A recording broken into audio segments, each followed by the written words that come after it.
Sheltered between two long rows of agricultural olive trees, a stalk of flowering grass showed up, likely aided by irrigational tubing which still runs under the land. In the distance, a crane flies above a barely perceptible jot in the sunset, lighting desert pastureland and the beginnings of the foothills. Despite Central California's cherished identity as one of the United States' agricultural emblems, the vast majority of its crops are non-native. Though likely an obvious statement, the olive and the orange, for two examples, are widely thought to be native in the collective Central California psyche. With this study, I hope the reader can come along and better understand the balance of grief of the past and yet deep love and care that I have for the orchard trees, as well as think about what kind of environment emerges when orchardland gets half left behind.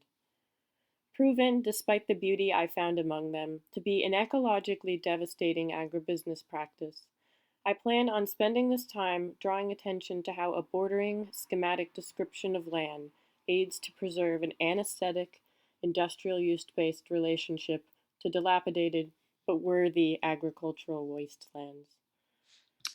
Hello, my name is Haley Lanningham, pronouns she, her, hers. I'm coming to you from the PhD in creative writing at Florida State University. And as you can see, I'm going to try and give you as many visuals as possible and also do some reading straight off of my paper. So thank you for listening. The Pew Research Center reports that in July 2020, 52% of people ages 18 to 29 in the United States lived with their parents due to the pandemic. I was one of these individuals, caught in a transition year between a master's at the University of Oregon and my incoming PhD at Florida State. Completing coursework and teaching online for a whole year, my only activity outside the house was walks in the nearby orchards. Madera, California has the area of 3 New York cities of just agricultural trees. Not a good thing ecologically at all, but I do want to express a love for this world, this emergent environment, if you will, of pollution trees. My relationship to one in particular, a dilapidated olive orchard rumored to be abandoned, is the reason I began this research. Originally, all I wanted to discover was the fate of the trees and of the teeming bird life and the incredibly diverse grass life that the trees seemed to support. What I found instead was an intersection of incredibly powerful fronts and sadly a theater of development of a much older and more quintessentially American sort.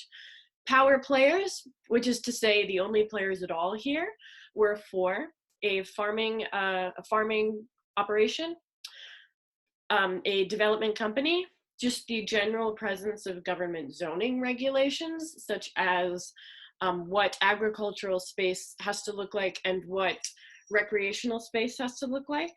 And of course, the consumer, the individuals who buy into the development company's housing project, myself and my family included. I asked myself, how do these forces interact and to manipulate space?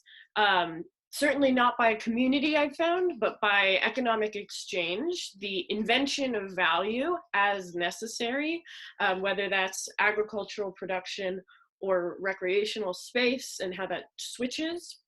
And of course, the reality-altering contract language in the bureaucratic vernacular of how those economic exchanges occur.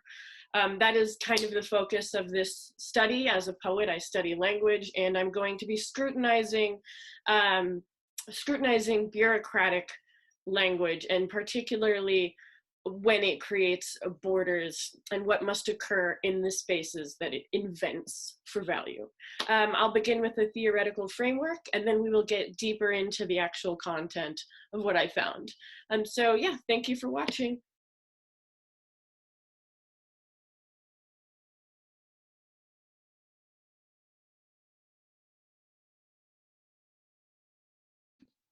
The way that the public defines pollution is incredibly inconveniently broad, but I want to quickly assert that I would like to consider and posit that language itself, especially in the hands of an entity that has the power to shape reality and border reality, can be a kind of pollution. Now, a good question to ask is how exactly does bureaucratic language itself preserve dominating forms? And David Graeber, in The Utopia of Rules on Technology, Stupidity, and the Secret Joys of Bureaucracy, says it relatively concisely for how complex of an idea I think it is. He says, Western intellectual traditions have always tended to assume that humans' power of reason exists, first and foremost, as ways of restraining our baser instincts. The argument went, we all have animalistic drives and passions, just as we have our powers of creativity and imagination. But these impulses are ultimately chaotic and antisocial. Reason, whether in the individual or the political community, exists to keep our lower nature in check, to repress, channel, and contain potentially violent energies in such a way that do not lead to chaos and mutual destruction. This is why, for instance, the word polis, the political community and place of rational order, is the same root that gives us the word police. As a result, too, there is always a lurking sense in the tradition that there must be something at least vaguely demonic about our powers of creativity. The other historically popular view was that rationality has nothing to do with moralizing functions such as this, but is a but is a purely technical affair. In both versions, reason was somehow outside of creativity. The emerging field of economics might have developed this logic the furthest, but it is a logic that traces back at least as much to bureaucracy as to the market. The whole idea that one can make a strict division between means and ends, between facts and values, is a product of the bureaucratic mindset, because bureaucracy is the first and only social institution that treats the means of doing things as entirely separate from what is being done. On the other hand, in complete contradiction with this, there remains a modern incarnation of the earlier idea of rationality as a moral order and therefore as an end in itself.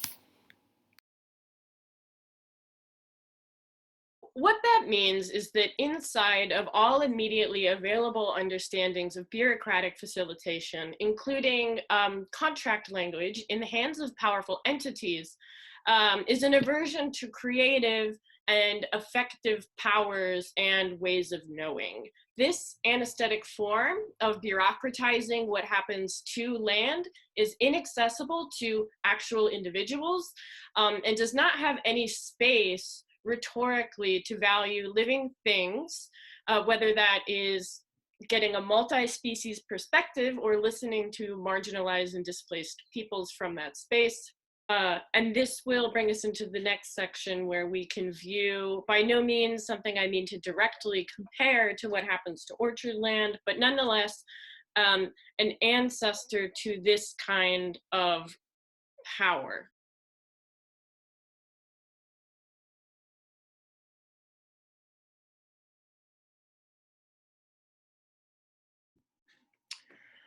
So I'm pretty sure that it is common knowledge in communities of environmental scholars that indigenous peoples to the United States related to land ownership in a completely different way. And it should be said that throughout the whole United States, of course, there's many different styles of land relationship to our indigenous peoples. But I think I found a couple things that are noteworthy, perhaps even if it's just a case study of even the most well-intentioned sort of set of common knowledges about pre-colonial history perhaps being a little bit off. And one of these was that even unto tribal peoples alive today from my region, there's a great difficulty at naming not only who is from where, but also where the sort of edge of that people's identity lies. And that was kind of why I had second thoughts about doing this direct sort of land acknowledgement, especially when my entire project was about borderless relation. The federal government had made many of these tribes answer as to where they were from in order to get an official status. And that just didn't seem to be desirable or work for many different kind of kinship bonds and tribes. But moreover, this entire land here was not considered to be habitable for year-round use by the peoples native to what is now Madera. And this is actually their migrational pattern here, specifically the migrational pattern of the North Fork Rancheria of Mono Indians. So yeah, I think that should be said. It was interesting to me to see that even sort of accelerated climate change, this area was deemed to be uninhabitable. That's largely because it is very arid and hot. So the questions keep coming. But anyway, moving on a little bit, two aspects of this side of the study are noteworthy to me. And that is that in researching the federal treaties, much of the language seemed to have been to protect settlers from native peoples, and obviously, but I do want to note that there's sometimes a mood of this sort of either cooperative or altruistic mode. And in fact, it could be said that in a couple of cases, such as probably occurred in Madera, for example, the treaties were actually there to keep native peoples from successfully resisting settler colonialism. And again, obvious, but bears repeating. The reason that I wanted to bring that up as well, again, is that it echoes back to the function of bureaucratic language, which is its positive motions exist to protect people that are already franchised in the system of power that writes that kind of thing. And then exactly at the moment somebody who, like a marginalized person, would need that exact same promise or agreement, it disappears. And I do think, of course, that is just objectively an injustice of history, but also it is to me something that the bureaucratic and anesthetic language makes easy formally. And I am here to continually think about the form of bureaucratic language.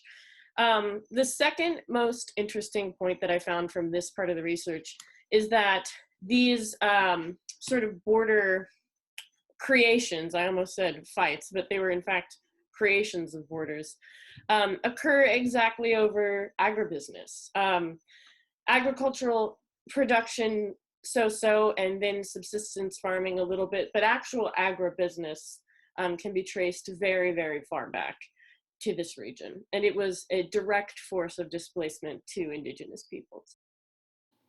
This is a figure of the treaty and reservation borders in Madera from 1851 to 59. They were changed often and relatively subjectively. The yellow circle indicates the range in which my parents' house and the orchard now stand. And I should also note that its size is due to difficulty calculating exact location due to the changed borders of water formations as well.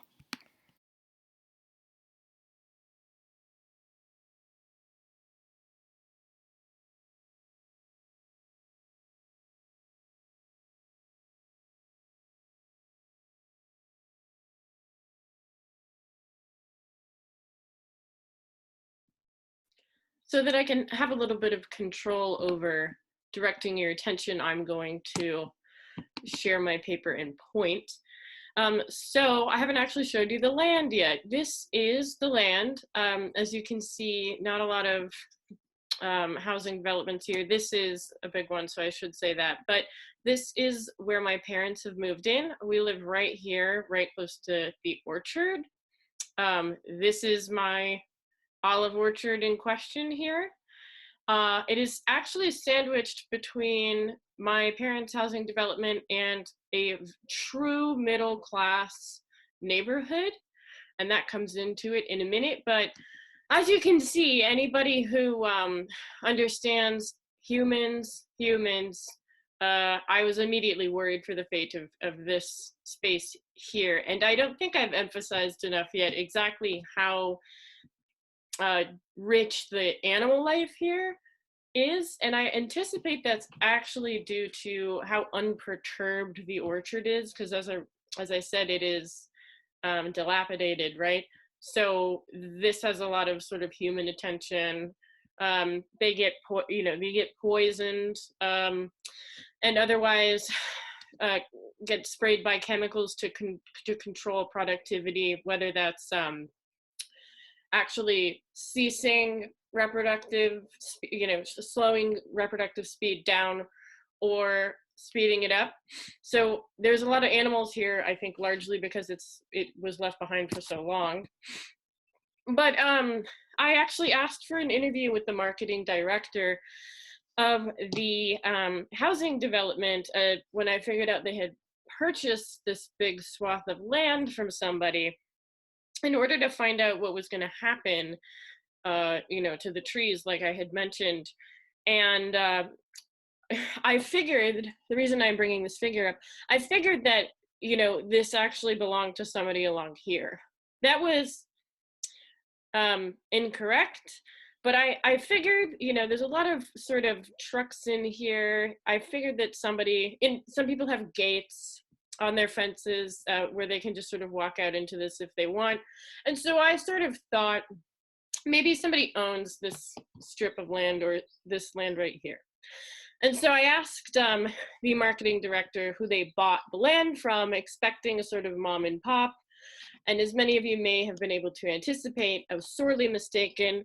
The family that this housing development bought all this land from was the Dole Incorporated family, the Dole Foods. And so the whole time I had been enjoying a space very, very intimately that was until very recently property of Dole Foods. That was definitely the biggest shock of my research. But the best surprise, I guess, was that this land in particular is going to suffer the least amount of getting cut down. Of course, I'm not happy that any are, and I'm not happy actually that it's going to change form in any way, but it was better than what I anticipated, was that I thought they were all going to get knocked down. And really quick, I do want to draw some attention to my whole bureaucratic thing. You can be in a plane, for example, over where I'm from and see this sort of like right angle patches go on for miles and miles and miles. And obviously that's the mark of sort of, zoning, the mark of bureaucratic, the hand of a business on land. And although that's a little bit overly poetic, I think it's true.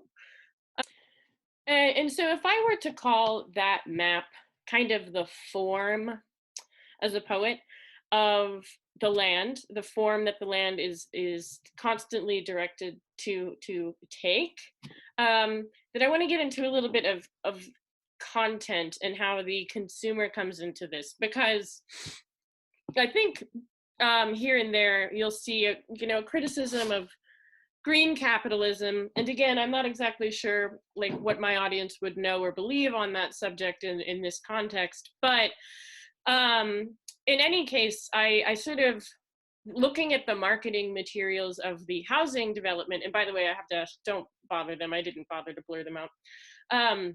Looking at, their marketing materials, they definitely use the ethos of environmentalism. But then, of course, when you look a little bit more closely, there's really not much of a correlation to anything that's being done, or anything that I find worth spending time on in this audience. But as you can see, I wanted to just draw some attention to the fact that this is a snippet of a web page.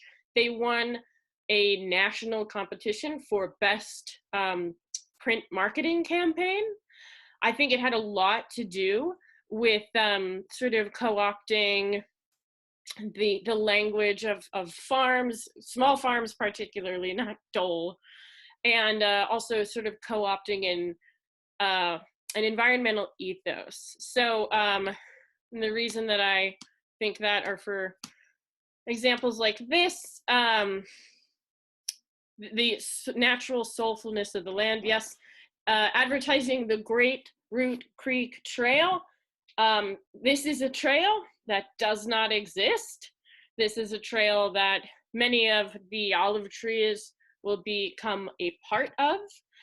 But yeah, I think that, I guess, if I were to make a last sort of poetic connection here, you can see quite plainly the land is made to act in particular ways. And if you're on the ground like I was, which is a huge part of it, if you have an effective, with an A, relationship to that space, you understand the kind of level of atrocity of just constantly switching what that land needs to look like. But nonetheless, especially in its unperturbed state, I just found so much animal life there that was amazing. And back to this, though, I recognize the consumer as an important part of the power dynamic going on over this space. And I think that the consumer in this case is probably invited to imagine they are part of an environmental mission. But I think that's exactly what sort of green marketing is meant to do, sort of to invite the consumer to participate in the only way that the market will allow, which is through a purchase for private space, in the same dream as always. And so in the interview, I also learned that many, I mean, if not all, I'm unsure yet, of the trees in the orchard are going to undergo a purely aesthetic manicuring, it's called. And this is one tree that's been thinned out for looks or something. It's going to end up looking like this. And then what you really don't want is the following, when the trees get uprooted. And I think that often ag people will maybe sometimes have a good reason to pull trees out. I will say I'm not sure, but some of these trees had birds' nests in them. I know this is the right audience to sort of lament about this. I mean, I could see, parent sparrows going back into trees that had been felled and trying to get to their young. I think there was an owl's nest in one of these trees that got pulled down, because I believe we were starting to see the beginning of clearing trees out for the walking trails. And yes, this is a sort of hole left over from that exact process.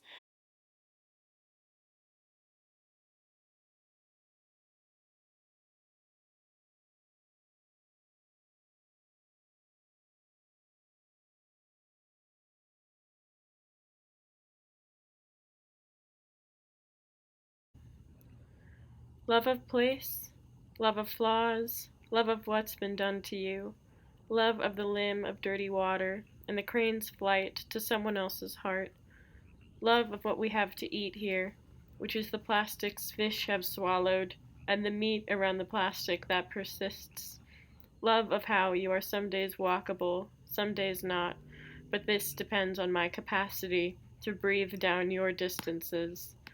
Love of the receding moon, friend done watching our sad dramas.